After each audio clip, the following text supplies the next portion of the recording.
அந்தந்த பகுதி செயலாளர்கள் வந்து குறுநில மன்னர்கள் மாதிரி அப்படின்னு. ஸோ மெயினான ஒரு இடத்துல கண்ட்ரோல் இருக்காது. அப்ப இல்ல அப்படிங்கும்போது யார் எந்த பகுதியில் என்ன வேணுமானாலும் இருப்பார்களுங்கும் போது யார் கண்ட்ரோல் பண்றது? என்ன பொறுப்பு டிஜிபி வச்சு ஓட்டிக்கிட்டு இருக்கோம் நம்மலாம். ஒரு பதவிக்கே ஒருத்தரை போட முடியல. ஏன் போட முடியல? 8 பேர் லிஸ்ட் கொடுத்து 3 பேரை அதுல ஷார்ட் லிஸ்ட் பண்ணி போடுறதுல என்ன பிரச்சனை? டெலிவரி ஊழியர்கள் நிறைய இடங்கள்ல தாக்கப்பட்டு உயிர் எடுத்திருக்காங்க. சரிங்களா? இதுல என்னன்னா ரொம்ப வேதனைக்குரிய விஷயம். நீங்க வந்து அந்த பீகார்ல இருந்து வந்த அந்த இளைஞருடைய மனைவியை கொடூரமா கொலையெல்லாம் செஞ்சு 2 வயசு குழந்தைய கூட கொண்டு இருக்கிறீங்க. நம்ம காவல்துறை குற்றம் சொல்ல முடியாது. அவர்கள் தங்களுடைய கடமையை செய்கிறாங்க. கேஸ கொண்டு வந்து கொடுக்குறாங்க. அரசு அப்பீலுக்கு ஏன் போகுது? நான் விசாரிச்சு சொல்றேன்னு கூட சொல்லல. காவல்துறை விசாரிக்கிறாங்களா? அதை பத்தி யார் சொன்னா உங்களுக்கு? அதெல்லாம் அந்த இடத்துல உங்களுக்கு பின்னாடி நின்றவங்க சொன்னது இந்த மாதிரி சம்பவம் நடந்திருக்கு 2 வரி. இவரு காவல்துறை விசாரிச்சுட்டு இருக்காங்க, சரியா நடக்குது. அதெல்லாம் உங்களுக்கு யார் சார் சொன்னா? சம்பவமே உங்களுக்கு தெரியல. சம்பவமே தெரியாம விசாரணை நடக்குது, நாங்க அவங்க பாக்குறோம். யார் பார்த்தா? உங்களுக்கு யார் சொன்னா? தேர்தல் நேரம் இல்ல. இவங்க எப்பவுமே முடிமா மறைப்பாங்க. எந்த வழக்கை இவங்க வெளியில ஓப்பனா விட்டுருக்காங்க? ஏதாவது ஒரு வழக்கு நடந்தா ஓடி போய் விசாரணை கூடாது, தடை வாங்குறது, இதை நாங்க பண்ண மாட்டோம். இங்க சார், நீங்க விசாரணையை மூடி மறைக்குதான்னு கேக்குறீங்க சார். ஒரு அரசு கனிமொழி அவர்கள் என்ன சொல்ல வராங்கன்னு பார்த்தா, எங்க எம்எல்ஏக்கள் மேல எங்களுக்கே நம்பிக்கை இல்ல, எங்க சட்டமன்ற உறுப்பினர் பேர்ல எங்களுக்கே நம்பிக்கை இல்ல, யாராவது கூப்பிட்டா அவங்க போயிருவாங்க. தமிழகத்துல தொடர்ச்சியாக இந்த பாலியல் வன்கொடுமை சம்பன்றது அதிகரித்து வருகிறது. ஆனா திமுக தரப்புல இருந்து முதல்ல ஸ்டாலின் அவர்கள் பெரும் அமைதியோடு இருக்காரு. இந்தியாவிலே தமிழ்நாட்டுல தான் பெண்களுக்கு பாதுகாப்பான மாநிலம் அப்படின்றத மேடையில ஏறி உறுதிப்படுத்துறாரு. நீங்க எப்படி பாக்குறீங்க சார் இந்த சம்பவத்தை? அவங்க என்னைக்குமே திமுக அப்படிங்க வரும்பொழுது எப்போ வந்தாலும் அவங்க ஆட்சிங்கிறது சட்டம் ஒழுங்கு வந்து கண்ட்ரோல்ல இருக்கவே இருக்காது. அது எல்லாருக்குமே நல்லா தெரியும். ஆனா அதிமுக அப்படிங்கும் போது ஜெயலலிதா அவர்களுடைய பார்வையில் முன்னாள் முதல்வர் அவங்க வந்து ரொம்ப ஸ்ட்ரிக்டா இருந்தாங்க. இவங்கள வந்து எப்பவுமே எல்லாம் சொல்லுவாங்க, அந்தந்த பகுதி செயலாளர்கள் வந்து குறுநில மன்னர்கள் மாதிரி அப்படின்னு. சோ மெயினான ஒரு இடத்துல கண்ட்ரோல் இருக்காது. அப்ப இல்ல அப்படிங்கும்போது எந்த பகுதியில் என்ன வேணுமானாலும் இருப்பார்களுங்கும் போது யார் கண்ட்ரோல் பண்றது? என்ன பொறுப்பு டிஜிபி வச்சு ஓட்டிக்கிட்டு இருக்கோம் நம்மலாம். ஒரு பதவிக்கே ஒருத்தரை போட முடியல. ஏன் போட முடியல? 8 பேர் லிஸ்ட் கொடுத்து 3 பேரை அதுல ஷார்ட் லிஸ்ட் பண்ணி போடுறதுல என்ன பிரச்சனை? அது போடவே இப்போ ஒரு உயர் அதிகாரியை நீங்க நியமிக்க முடியாம யோசிச்சுக்கிட்டு இருக்கீங்கன்னா, நீங்க எதை வச்சு சட்டம் ஒழுங்கெல்லாம் இங்க காப்பாற்ற போறீங்க? இப்போ இந்த நடந்த ஒரு சம்பவம், அடுத்தடுத்த சம்பவம் நீங்க பாத்தீங்கன்னா, தரமணியில 1, நந்தனம் 1 இப்படி நடக்குது. அடுத்தடுத்து குடும்பத்தோட அவர் வந்து பாதிக்கப்படுறாரு. ஒரு குடும்பமே நாசமாயி நிக்குது அங்க. அப்போ அதுக்கு என்ன சொல்ல போறாங்க? இவங்க வந்து பானிபூரி, வடக்க வந்து இந்த பீடாவாய் எல்லாம் சொல்லி கிண்டல் பண்ணாங்கல்ல. வந்த ஒருத்தனுக்கு பாதுகாப்பு கொடுக்க முடியல. அதுவும் முக்கியமான இடம் அது. நீங்க தள்ளி எல்லாம் போக வேணாம். தரமணிங்கிறது அவ்வளவு முக்கியமான ஒரு சென்டர். அப்புறம் நீங்க வந்து எல்லா ஓஎம்ஆர், ஈசிஆர்னு எல்லாத்துக்கும் நீங்க அந்த வேளாச்சேரி சிட்டி பக்கம் எந்த பக்கம் வந்தாலும் அது ஒரு கனெக்டிங் பாயிண்ட் மாதிரியான இடம். அங்கேயே பாதுகாப்பு இல்ல. ஐடி காரிடார் இருக்கக்கூடிய இடம் அங்கேயே பாதுகாப்பு இல்லைன்னா தமிழகத்துல வேற எந்த இடத்துல பாதுகாப்பு இருக்க போகுது? இதை விட இது கொடுமை என்னன்னா, சைலண்டா இருக்காங்க அப்படின்னு பாக்குறத விட தெரியவே தெரியாது. ஒரு அமைச்சரா இருக்கிறவரு, தமிழகத்தின் அமைச்சர், அதுவும் சென்னையில நல்லா அறியப்பட்டவர், தொகுதி அவருது தெரியாதா அவருக்கு? கேட்டா அது என் தொகுதி இல்லைன்னா சொல்ல முடியாது. சொல்ல முடியாது. ஏன்னா சென்னையில எங்க நடந்தாலும் இவர் போய் விழா நடத்துறாருல, தமிழ்நாட்டுல விழா அமைச்சர் தானே, பாதிக்கப்பட்டவங்களுக்கு சொல்லணும் இல்லையா? அது என்னன்னா, அப்படியா? எப்ப நடந்தது? யாருன்னு கேட்கிறாரு. இவங்களுக்கு ஊபியில நடந்தது பார், பீகார்ல நடந்தது பார்ன்னு சொல்லதான் தெரியும். அங்க நடந்ததெல்லாம் உடனே நியூஸ் வருது. இவங்களுக்கு சொல்ல மாட்டாங்களா சென்னையில இப்படி ஒரு முக்கியமான பகுதியில நடந்திருக்குன்னு? இதுல இன்னொன்னு பாத்தீங்கன்னாக்க, ஒரு வருத்தத்துக்குரிய சம்பவம் என்னன்னா, இப்ப மட்டும் இல்ல, தொடர்ச்சியா இந்த ஒரு சம்பவம் மட்டும் இல்ல, நம்ம தொடர்ச்சியா பார்க்கணும். அண்ணா நகர் சிறுமி அந்த பாலியல் வன்கொடுமை வழக்குல அரசு வந்து நீதிமன்றம் கேட்டிருக்கு, சட்டத்தை காப்பாற்ற வேண்டிய காவல்துறையே போக்சோ விதிமுறை ஏன் மீறினீங்க அப்படின்னு சொல்லி கோர்ட் கேக்குதுன்னா, அது எவ்வளவு மிக ஒரு பெரிய விஷயமா அங்க இருக்கு, சம்பவம் நடந்திருக்கு உள்ள அப்படின்னு பாக்கணும். சரி, இப்ப இன்னொன்னு பாத்தீங்கன்னாக்க, அண்ணா பல்கலைக்கழகத்து உள்ள அவ்வளவு உலக புகழ் வாய்ந்த ஒரு பல்கலைக்கழகம், முக்கியமான பகுதியில் இருக்கக்கூடிய பல்கலைக்கழகம், அதற்கு உள்ளேயே பாதுகாப்பு இல்ல. சரியா? இப்போ நந்தனம் கலைக்கல்லூரி உள்ள பாதுகாப்பு இல்ல. இப்போ இப்படி நம்ம பாக்குற தொடர்ச்சியா திருவள்ளுவர் அந்த திருத்தணி பகுதியில வந்து வந்த இளைஞர்களை போதையில் இளைஞர்கள் வெட்டிய சம்பவம் நம்ம பார்த்தோம். சென்னையில மட்டும் கடந்த 10 நாளைக்குள்ள 2 டெலிவரி ஊழியர்கள் நிறைய இடங்கள்ல தாக்கப்பட்டு உயிரிழந்திருக்காங்க. சரிங்களா? இதுல என்னன்னா ரொம்ப வேதனைக்குரிய விஷயம். நீங்க வந்து அந்த பீகார்ல இருந்து வந்த அந்த இளைஞருடைய மனைவியை கொடூரமா கொலையெல்லாம் செஞ்சு 2 வயசு குழந்தைய கூட கொன்னு இருக்கிறீங்க.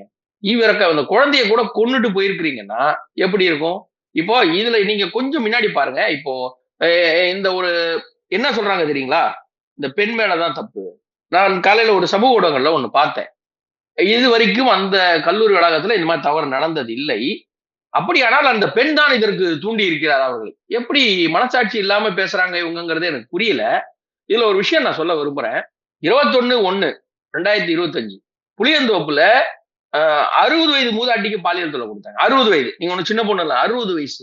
சமீபத்துல பாத்தீங்கன்னா 74 வயசு மூதாட்டிக்கு ஒரு 24 வயது கஞ்சா ஆசாமி, போதை ஆசாமி தொல்லை கொடுத்தான். சரி. 23/6/2025ல மதுரையில 70 வயசு பாட்டிக்கு தொல்லை கொடுத்தான். சரியா? இன்னொன்னு சொல்றேன். 16/6/2025 கடலூர்ல 80 வயசு மூதாட்டிக்கு. நீங்க கடலூர்ல வந்து அதுவரை கூட்டு பாலியலாம். 80 வயசு பாட்டி. இப்ப எதை நோக்கி போயிட்டு இருக்கு? இவங்க சட்ட ஒழுங்கு சீரா வச்சிருக்கோம், பெண்களுக்கு பாதுகாப்பு பண்றாங்கல்ல. அப்ப இந்த பாட்டிங்க எல்லாம் என்னங்க பண்ணாங்க? அவங்க நீங்க இளம் பெண்களை சொன்னாக்க அவங்க தான் அதுக்கு தூண்டி இருக்கிறாங்கன்னு கதை கட்டுறீங்க. கோவையில வந்து ஒரு பெண் வந்து பாதிக்கப்பட்ட போது அந்த பெண் அவர் ஆண் நண்பரை கூப்பிட்டு எதற்காக பேசினார், எந்த நேரத்தில் வந்தது தவறு, அந்த பொண்ணு மேலேயே திருப்பினீங்க. இப்ப 70 வயசு 80 வயசு பாட்டி என்னங்க பண்ணாங்க? அந்த வயதான அந்த பாட்டி மாவை போய் இவங்க பண்ணும்போது ஒரு கலாச்சாரம் மோசமாக அவர்களுடைய புத்தியில் ஏறி இருக்கிறது என்றால் என்ன வேணா செய்யி அப்படிங்கும் பொழுது யார் அதற்கு தைரியம் கொடுத்தது? நீ என்ன வேணா பண்ணு, நாங்க சும்மா இருப்போம். ஒரு பாலியல் வன்கொடுமை வழக்குல இவங்களை தண்டிக்கணும்னு சொன்னா நாங்க உச்ச நீதிமன்றம் வரைக்கும் 50 லட்சம் 1 கோடி வரைக்கும் கொடுத்து வக்கீலோட போய் சிபிஐ விசாரணை கூடாதுன்னு எதுக்கு சொல்லணும்? விசாரிச்சு அவனுக்கு தண்டனை வாங்கி கொடுக்கறது தானே அரசு. உங்களுக்கு என்ன பிரச்சனை அதுல? அப்போ நீங்க மக்களுடைய அந்த வேதனையை, வாழ்க்கையை பார்க்கவில்லை. உங்க சௌரியத்துக்கு யார் யாருக்கு உங்களுக்கு வேணுமோ அவங்க எல்லாரும் கூட வச்சுக்கிட்டு நீங்க என்ன ஜாலரா அடிக்கிற கொடுத்துரும் உட்காந்துருக்கீங்க. இப்போ நான் சொன்ன இவ்வளவும் ரொம்ப 100ல 1 துளி. நான் நடந்த சம்பவங்களில் 1 துளியை தான் சொல்லியிருக்கேன். ஏன்னா சின்ன குழந்தைங்களும் பாதிக்கப்படுறாங்க, இளம் பெண்கள் பாதிக்கப்படுறாங்க, மூதாட்டிகளும் பாதிக்கப்படுறாங்க. இவங்களுடைய நமக்கு தெரியும், கொஞ்சம் வருஷம் முன்னாடி இவங்களே பார்த்தோம். இவங்க கூடதுக்கு போன போலீஸே வந்து இடுப்பு கிள்ளாங்க. பியூட்டி பார்லர் போய் அடிச்சு உடைச்சு மன்னிப்பு எல்லாம் கேட்டாங்க. அப்புறம் பிரியாணிகள் அடிச்சு உடைச்சு மன்னிப்பு எந்த இடத்துல பாதுகாப்பு கொடுத்தாங்க? அப்போ இந்த இந்த அரசு சட்டம் ஒழுங்கை ஒட்டுமொத்தமாக போயிடுச்சு. சட்டம் ஒழுங்கு ஒட்டுமொத்தமா போயிடுச்சு, கை விட்டு போயிடுச்சு. கலைஞர் அவர்கள் ஒரு முறை சொன்னார், அது ரொம்ப முன்ன, அது ஐ திங்க் 2006-7 நினைக்கிறேன், வருஷம் ஞாபகம் இல்ல. காவல்துறை நீரல் கெட்டு போய் விட்டதுன்னு சொன்னார். இப்போ இவர்கள் செய்வதற்கு யாரை நாம் குற்றம் சொல்லுவது? நாம் காவல்துறை குற்றம் சொல்ல முடியாது. அவர்கள் தங்களுடைய கடமையை செய்கிறார்கள். கேஸ கொண்டு வந்து கொடுக்குறாங்க. அரசு அப்பீலுக்கு ஏன் போகுது? ஏன் போகுது அரசு? ஒருத்தரை கைது பண்றாங்க, இவங்க தானே, இல்ல இதை விசாரிக்க கூடாது, அந்த பெற்றோர்கள் வந்து சிபிஐ விசாரணை கேட்டா விட்டுருங்களேன். அப்ப நீங்க யாரை காப்பாத்துறதுக்கு கொண்டு போய் அங்க நீதிமன்றம் போய் வாதாடுறீங்க? அத்தனை லட்சம் செலவு பண்றீங்களா? அதை அந்த குடும்பத்திற்கு நீங்கள் நிவாரணமாக கொடுக்கலாம் அல்லவா? உச்ச நீதிமன்றத்துல போய் ஒரு வேண்டான ஒரு மூத்த வழக்கறிஞர் 50 லட்சம் ரூபாய் கொடுத்து வைக்கிறீங்கல்ல, அதை அந்த குடும்பத்துக்கு நிவாரணம் கொடுத்து உண்மை குற்றவாளியை கைது செய்ய சொல்லுங்களேன். ஏன் உங்களால முடியாது? சார், ஒரு ஆக்சிடென்ட் நடக்குது சார், ஒரு ஆக்சிடென்ட் நடக்குது, ஒரு அம்மா இறந்துட்டாங்க. அந்த இதுல மற்றவர்கள் உயிருக்கு போராடி கொண்டிருக்கிறார்கள். சட்டுன்னு முடிச்சிடறாங்க. அந்த செத்து போனவங்க மேலதான் தப்பு, அவங்கதான் தப்பு. எப்படி சார் முடியுது? விசாரணை எல்லாம் யார் கேட்கறாங்க, என்ன கேட்கறாங்கன்னு தெரியாது. நீங்க படுகு சொல்லிட்டு போயிடுறது. அஜித்குமார் அவருடைய அந்த காவல்துறை சில பேரால் கொலை செய்யப்பட்ட போது கூட முதல்வர் அதை பற்றி கண்டுக்கவே இல்லை. சட்டசபையில் ஒரு அறிக்கை விட்டார், அவரு உடம்பு முடியாம இறந்து போயிட்டார். அதுக்கப்புறம் தான் உண்மை வந்தது. சோ இவங்களுக்கு இந்த சட்டம் ஒழுங்கு எந்த ஒரு கவலையும் கிடையாது. அவர்கள் இஷ்டத்திற்கு எப்படி வேண்டுமானாலும் குறுநில மன்னர்களாக நீங்கள் ஆட்சி செய்து கொள்ளுங்கள், நாங்கள் மன்னர்கள் குடும்பம் இப்படி இருப்போம் அப்படிங்கறதான் இவங்க இருக்காங்க. இது வந்து சீக்கிரம் மாறணும். என்ன இதுல பெரிய விஷயம்னா, அமைச்சர் வந்து நீங்க அந்த வீடியோ பாத்தீங்கன்னா தெளிவா தெரியும். எப்போ என்ன அப்படியா அப்படின்னு பக்கத்துல கேட்டுட்டு நீங்க நல்லா கவனிக்கணும். நான் விசாரிச்சு சொல்றேன்னு கூட சொல்லல. காவல்துறை விசாரிக்கிறாங்களா, அதை பத்தி யார் சொன்னா உங்களுக்கு? அதெல்லாம் அந்த இடத்துல உங்களுக்கு பின்னாடி நின்றவங்க சொன்னது, இந்த மாதிரி சம்பவம் நடந்திருக்கு 2 வரி. இவரு காவல்துறை விசாரிச்சுட்டு இருக்காங்க, சரியா நடக்குது. அதெல்லாம் உங்களுக்கு யார் சார் சொன்னா? சம்பவமே உங்களுக்கு தெரியல. சம்பவமே தெரியாம விசாரணை நடக்குது, நாங்க அவங்க பாக்குறோம். யார் பார்த்தா? உங்களுக்கு யார் சொன்னா? சும்மா அடிச்சு விட்டு போக வேண்டியது போற போக்குல. ஏதாவது இவங்களுடைய சட்டம் ஒழுங்கு இங்க வந்து கைமீறி போய்விட்டது. மக்கள் பார்த்து கொண்டிருக்கிறார்கள், அவர்கள் தான் முடிவு செய்ய வேண்டும். பீகார் மாநில இளைஞர் குடும்பமா இருக்கட்டும், நந்தனம் அரசு கல்லூரியில நடந்த பாலியல் வன்கொடுமையா இருக்கட்டும், தேர்தல் நேரம் என்பதால வந்துட்டு ஊடகம் மூடி மறைக்குதா, தமிழக அரசும் அதுல வந்து கவனம் செலுத்த மறுக்கிறதா சார்? இங்க தெரியல சார். இப்ப இல்ல சார், தேர்தல் நேரம்னு இல்ல, இவங்க எப்பவுமே மூடிமா மறைப்பாங்க. எந்த வழக்கை இவங்க வெளியில ஓப்பனா விட்டுருக்காங்க? ஏதாவது ஒரு வழக்கு நடந்தா ஓடி போய் விசாரணை கூடாது, தடை வாங்குறது, இது நாங்க பண்ண மாட்டோம் இங்க. சார், நீங்க விசாரணையை மூடி மறைக்குதான்னு கேக்குறீங்க சார். ஒரு அரசு மத்தியில இருந்து இடிங்கிற ஒரு அமைப்பு, என்போர்ஸ்மெண்ட் ஒரு அமைப்பு, தனி பவர் உள்ள ஒரு அமைப்பு, தனி பவர் உள்ள அமைப்பு. சுதந்திரமான அமைப்பு. அவங்க டிஜிபிக்கு ஒரு லெட்டர் கொடுத்து இவரை விசாரிங்கன்னு சொன்னா அரசு என்ன சொல்லுச்சு? நேரு ஒரு வழக்குல இது அரசியல் காழ்ப்புணர்ச்சி, நாங்க விசாரிக்கல. எப்படிங்க முடிவு பண்ணீங்க? நீங்க விசாரிச்சுட்டு தப்பு இல்லைங்க அப்படின்னு சொல்லிட்டு இது அரசியல் காழ்ப்புணர்ச்சின்னு சொல்லணுமா? நோட்டீஸ் வந்த விசாரிங்கன்னு சொன்ன உடனே 100 பக்க ஆதாரத்தை பார்க்காம இது அரசியல் காழ்ப்புணர்ச்சி. அப்ப இவங்க எதை மறைக்கிறாங்க? தேர்தல் இல்ல, திமுக எப்பொழுது அவர்கள் மீது வழக்கு வந்தாலும், விசாரணை வந்தாலும், எது நடந்தாலும் மறைத்து விடுவார்கள். அதை மறைத்து விடுவார்கள். தினகரன் அலுவலகத்தில் நடந்தது என்ன? ஆலடியார்னா இறந்தது யார்? இப்படி தாகிருஷ்ணன் இறந்தது எப்படி? இன்னி வரைக்கும் இவங்க விசாரணை கேட்டாங்களா? ஒரிஜினலா பண்ணலன்னாங்களா? சார் நான் கேட்கிறேன் சார், என்னுடைய புரிதல் எனக்கு சரியா புரியலையா, மக்களுக்கு தெரியுமா, இல்ல ஊடகவியலாளர் நீங்க கரெக்ட் நான் தப்பா இருந்தா திருத்துங்க சார். ஒருத்தரை சித்தரிக்கிறாங்க சார். நான் சொல்ல சித்தரிக்கிறாங்க சமூக ஊடகங்கள்ல, பிரபல ரவுடி பிரபல ரவுடி பிரபல ரவுடின்னு. கழுத்து கையில எல்லாம் இவ்வளவு தடிக்கு சங்கிலி போட்டுக்கிட்டு அவரு எல்லாம் வெளியில தான் சார் இருக்காரு. அப்ப அரசு என்ன சார் நடவடிக்கை? ஒண்ணு அவரை ரவுடின்னு போடுறத நிறுத்துங்க, அது தப்பா இருக்கு. அவரு நல்லவர்னு சொல்லுங்க. இல்ல அவர் ரவுடி என்றால் இவ்வளவு கத்துக்கிட்டா நகை போட்டு வெளியில சுத்திக்கிட்டு வராங்கன்னா அதை தடை பண்ணுங்க. ஏதாவது ஒண்ணு பண்ணுங்க சார். ஒண்ணு இப்படி ஃப்ரேம் பண்றீங்க, இல்ல அப்படி ஃப்ரேம் பண்றீங்க. இல்லங்க ஒரு தொழிலதிபர் தவறாக முத்திரை கொடுத்தப்பட்டுள்ளார் அப்படின்னு சொல்லிடுங்க. இப்போ நீங்க எப்படி கொண்டு போறீங்கன்னா, என்கிட்ட ஆள் இருக்கு பாத்தியா, ஏதாவது பண்ணா இவங்க எல்லாம் வருவாங்கன்னு ஒரு பக்கம் பயமுறுத்துறீங்களா? இல்ல எங்க இதுல வந்தா இப்படி செல்வமா இருக்கலாம்னு பாக்குறீங்களா? என்ன சமூகத்துக்கு சொல்ல வரீங்க செய்தி? இங்க என்ன செய்திகள், ஊடகங்கள் என்ன செய்தியை மக்களுக்கு சொல்றாங்க? ரவுடித்தனம் பண்ணா வசதியா இருக்கலாம்ன்றாங்களா? இல்ல சாதாரண ஒருத்தர் ரவுடியா கட்டமைப்போம், நாங்க நினைச்சா கட்டமைப்போம், நாங்க வேண்டாம்னா எடுத்துருவோம்ன்றாங்களா? இங்க அப்படிதான் சார் இருக்கு. இது ரொம்ப வருத்தத்துக்குரியதுதான். ரொம்ப காலமா நடந்துகிட்டு இருக்கு. இந்த திராவிட அரசியல்ல ரொம்ப காலமா இது நடந்துகிட்டு இருக்கு. வரக்கூடிய சட்டசபை தேர்தல்ல திமுகவுக்கு பெரும்பான்மை கிடைக்கவிட்டால் தேர்ந்தெடுக்கப்பட்ட காங்கிரஸ் எம்எல்ஏக்களை பாஜக தன்வசம் கொண்டு வரும் அப்படின்னு சொல்லி கனிமொழி ராகுலிடம் இப்போ சமீபத்துல தெரிவிச்சதா ஒரு தகவல் வெளியே வந்திருக்கு. பாஜக அப்படி மிரட்டி தான் செய்கிறது அப்படின்ற ஒரு தோற்றத்தை கனிமொழி அவர்கள் உருவாக்குறாங்களா, இல்ல பாஜக அப்படியான போக்குல தான் அரசியல் நடத்திட்டு இருக்காங்களா சார்? இல்ல இப்ப இதுல அவங்க கனிமொழி அவர்கள் என்ன சொல்ல வராங்கன்னு பார்த்தா, எங்க எம்எல்ஏக்கள் மேல எங்களுக்கே நம்பிக்கை இல்ல, எங்க சட்டமன்ற உறுப்பினர் பேர்ல எங்களுக்கே நம்பிக்கை இல்ல, யாராவது கூப்பிட்டா அவங்க போயிருவாங்க, டக்குன்னு கூப்பிட்டோடனே கட்சி மாறி போயிடுவாங்க. எப்படி போவாங்க சார்? நீங்க தான் 100 ஆண்டு கால பாரம்பரியம், திராவிட பாரம்பரியம், 70 ஆண்டு கால ஆட்சி, 100 ஆண்டு கட்சி, என்னென்னமோலாம் சொல்றீங்களே டெய்லி, எப்படி போவாங்க? அப்போ நீங்க எதை இங்க சொல்ல வரீங்கன்னா அவங்கள்ட்ட போய், ஏன்னா இப்ப பீகார்ல ஜெயிச்சாங்க சார், ஃபுல் மெஜாரிட்டில ஜெயிச்சிட்டாங்க சார், கூட்டணியில ஜெயிச்சிட்டாங்க சார். நீங்க நல்லா பார்க்கணும், இந்த பிரிச்சு கூட்டிட்டு போனதெல்லாம் எந்தெந்த ஊர்ல சார்? கர்நாடகால இருக்கும்போது கூட்டணியில இருந்த குமாரசாமி அவர் குரூப்பை பிரிச்சு கூட்டு போனது காங்கிரஸ். மகாராஷ்டிரால இருந்த கூட்டணியில இருந்த சிவசேனாவை ஆசை காட்டி கூட்டிட்டு போனது காங்கிரஸ். 2 வருஷத்துக்கு அப்புறம் அவர் ஷிண்டே தான் வெளில வந்தாரு. அவர் வெளியில வந்தாரு. எப்போ வந்தாரு? நீங்க முதல்ல கூட்டணியை உடைச்சி பிரிச்சு கூட்டிட்டு போனது காங்கிரஸ். அதை யார் பேசுறா? இந்த கூட்டணியை எப்ப பாரு இருக்கிற கூட்டணியை பிரிச்சு என் கூட வாங்கன்னு கூட்டிட்டு போனது காங்கிரஸ் உடைய கலாச்சாரம். நீ அவங்கள்ட்ட போய் பேசிருக்கிறீங்க. என்ன பேசுறீங்க? தமிழ்நாட்டில் ஜெயித்தால் அவர்கள், சரி சார் நான் கேட்கிறேன் சார், இவங்களுடைய கூற்றுப்படி 234 சட்டமன்ற தொகுதி நம்மள்ட்ட இருக்கு சார் தமிழ்நாட்டுல. ஒரு கட்சியில இருந்து இன்னொரு கட்சிக்கு ஆளுங்களை கூப்பிடுறாங்கன்னா கிட்டத்தட்ட அவங்களுக்கு ஒரு கொஞ்சம் தேவைப்படும் இல்லையா? ஒரு ஹங் அசம்பிளி தொங்கு இது வந்ததுன்னா சட்டமன்றம் வந்தா அப்படி எடுப்பாங்க.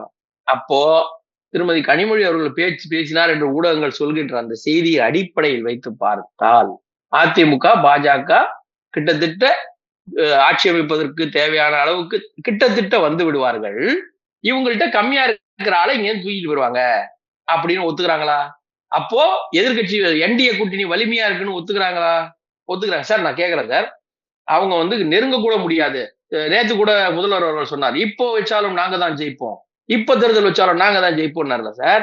யோசிச்சு பாருங்க, 234ல 200 ஜெயிப்போன்றாரு. 34 ஜெயிச்ச கட்சி இன்னொரு 90 பேரை விலைக்கு வாங்கி ஆட்சி அமைக்குமா? 200 இருக்கிற இவங்க ஆட்சியில இருப்பாங்களா?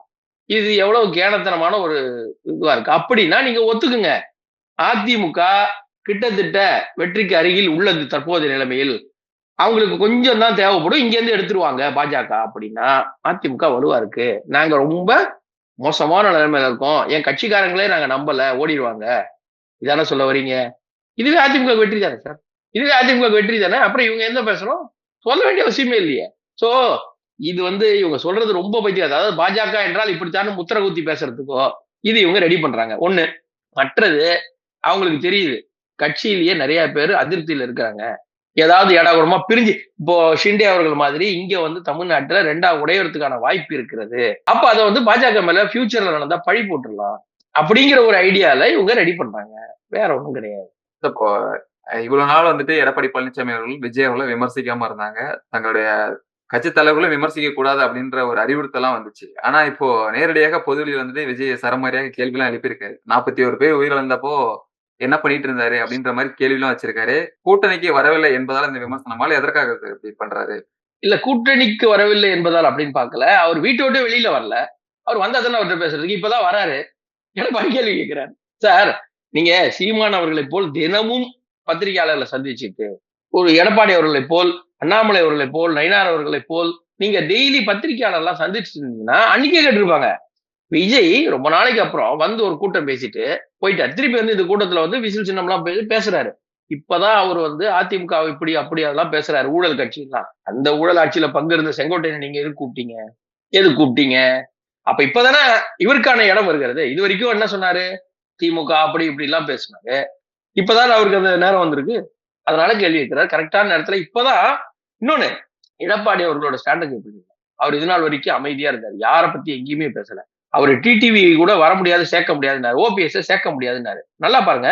இப்போ யாருமே எதிர்பார்க்காத நேரத்துல டிடிவி வரவேற்கிறேன் வாங்கன்னு சொல்லி பக்கத்துல உட்கார வச்சு பேட்டி கொடுத்தாரா?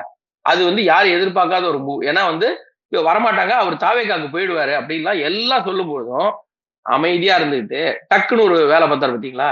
அதனால இந்த நேரம் தான் அவர் பேச ஆரம்பிக்கிறார், செயல்பட ஆரம்பிக்கிறார். ஏன்னா உங்களுக்கு வெற்றி பெறணும்னு சொன்னா நீங்க அடுத்து என்ன பண்ண போறீங்கன்னு எதிராளிக்கு தெரியக்கூடாது சார். அதை எடப்பாடி அருமையா பண்றாரு. இப்போ நம்ம பிரதமர் திரு மோடி அவர்களும் திரு அமித்ஷா அவர்களும் பெரிய பெரிய விஷயங்களை காஷ்மீர் விஷயமாக இருக்கட்டும் மற்ற எல்லாரையும் சைலண்டா ஒரு பத்திரிகைக்கு ஒரு நியூஸ் கூட வரல. நைட்டோட நைட்டா அங்க எல்லாத்தையும் இது பண்ணி டக்குன்னு மாத்துனாங்க இல்லையா 370க்கு. அந்த மாதிரி இவர் வந்து எதுவுமே பேசல. யாரும் கண்டுபிடிக்க முடியல. அடுத்து இவங்க என்ன பண்ணுவாங்க அப்படின்னு யோசிக்க முடியாம உட்கார்ந்தாரு. டக்குன்னு ஒரு மூவ் எடுத்தாரு. விஜய் திட்டுறது, இவரை உள்ள கூப்பிடுறது, அவரை பேச்சுவார்த்தை நடத்துறது எல்லாம் பண்ணாரு பாருங்க ஒரே டைம்ல. அதுதான் அங்க நிற்கிறார். அது ராஜதந்திரம் தான் சார். அது மாதிரி நடைமுறை செய்யணும். அப்பதான் திமுகவுக்கு பயம் வரும். இன்னொன்னு, இப்ப இந்த கேள்வி எல்லாம் ஏன் கேக்குறாங்கன்னா, இது வரைக்கும் அவர் ஸ்டாலினை நேரடியா எந்த குற்றச்சாட்டும் ஊழல் பண்ணீங்கன்னு குற்றச்சாட்டு சொல்லல. அரசியல் எதிரினார். ஊழல் குற்றச்சாட்டு சொல்லல. பெருசா என்னென்ன பண்ணாங்க? இந்த அரசியல் எதிரின்னு சொன்னாரு. செந்தில் பாலாஜியை குறிப்பிட்டு விஜய் பேசியிருக்காரா? பேசினது இல்ல. நேருவை குறிப்பிட்டு துரைமுருகனை குறிப்பிட்டு பேசினாரா? இல்ல. உதயநிதியை குறிப்பிட்டு பேசினாரா? அவர் யாரையுமே குறிப்பிட்டு இங்க பேசவே இல்லை. விஜயே இப்பதான் அதிமுக தனியா ஆரம்பிச்சிருக்காரு.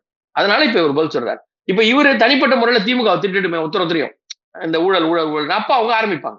சோ இது நேரம் கரெக்டான இடத்துல எடப்பாடி அவர்கள் பேச ஆரம்பிப்பாங்க.